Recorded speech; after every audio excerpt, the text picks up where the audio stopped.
Hi అండి. ఈరోజు recipe టమాటా నిల్వ పచ్చడి.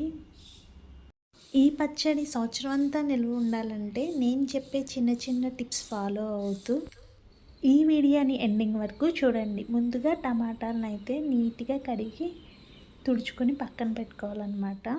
టమాటాలకి ఎలాంటి తడి ఉండకూడదు.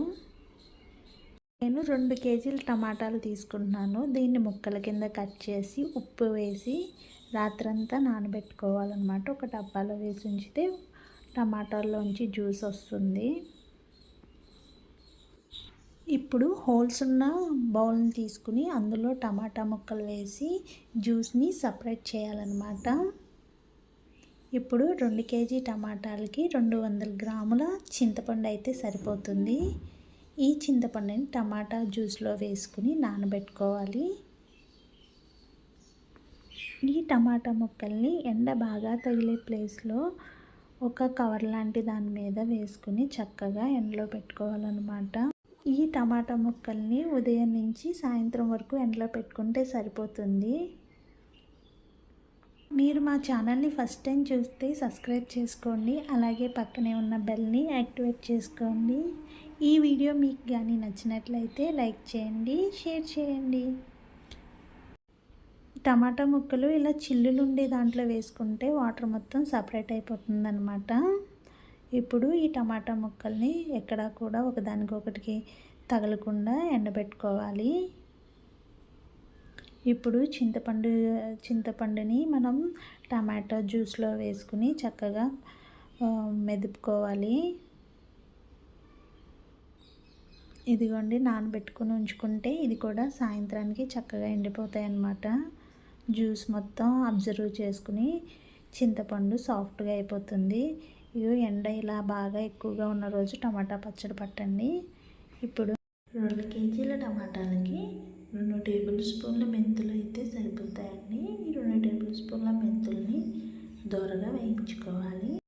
పోపుకు కావలసిన పదార్థాలు: జీలకర్ర 2 టేబుల్ స్పూన్లు, ఆవాలు 2 టేబుల్ స్పూన్లు, 2 టేబుల్ స్పూన్ల మెంతులు అనమాట, ఎండుమిర్చి, కరివేపాకు. ఇప్పుడు మనం ముందుగా వేయించి పెట్టుకున్న మెంతుల్ని మిక్సీ జార్లో మిక్సీ చేసుకోవాలన్నమాట. ఒక 1/2 కేజీ ఆయిల్ అయితే 2 కేజీల టమాటా పచ్చడికి పర్ఫెక్ట్గా సరిపోతుంది. 2 వెల్లుల్లిపాయల్ని ఇలాగా దంచుకోవాలన్నమాట. దంచడం వల్ల ఏంటంటే ఇది నూనెలో వేసినప్పుడు పేలదు, లేకపోతే పేలిపోతాయి అన్నమాట వెల్లుల్లిపాయలు. ఇవి వేయించుకోవాలి. ఇప్పుడు ఇందులోకి ఇంగు ఉంటుంది కదండి, కూర ఇంగు అనమాట, దీన్ని వేసుకుంటున్నాను. ఒక 1/2 టేబుల్ స్పూన్ అయితే సరిపోతుంది. ఇంగు వేస్తే ఏంటంటే పచ్చడికి మంచి రుచి వస్తుంది. ఇప్పుడు ఈ పోపు దినుసులన్నిటిని కూడా ఆయిల్లో వేసుకుని వేయించుకోవాలన్నమాట. సన్నని సెగ మీద పెట్టుకుని వేయించుకుంటే తొందరగా కలర్ చేంజ్ అవ్వవు. ఎండుమిర్చి వేసేసాం కాబట్టి తొందరగా కలర్ చేంజ్ అవుతాయండి. సన్నని సెగ మీద పెట్టుకోవాలి. ఇప్పుడు టమాటా ముక్కల్ని, జ్యూస్ని అన్నిటినీ కూడా మిక్స్ చేసేసి చక్కగా మిక్సీ జార్లో ఇలా ముద్ద కింద మిక్సీ చేసుకోవాలి. మరి అంత మెత్తగా అవసరం ఉండదండి, కొంచెం బరకగానే మిక్సీ చేసుకోవాలి. 2 కేజీల పచ్చడికి 200 గ్రాముల కారం అయితే పర్ఫెక్ట్గా సరిపోతుంది. చింతపండు కూడా 200 గ్రాములే తీసుకున్నాను. ఇప్పుడు కారము, మనం మిక్సీ చేసుకున్న పేస్ట్ అంతా కలిసేలాగా మిక్సీ పట్టుకోవాలి. మనం పోపు పెట్టుకున్నాం కదండి, అది చల్లారిన తర్వాతనే ఆయిల్లో వేసుకుని మిక్సీ చేసుకోవాలి.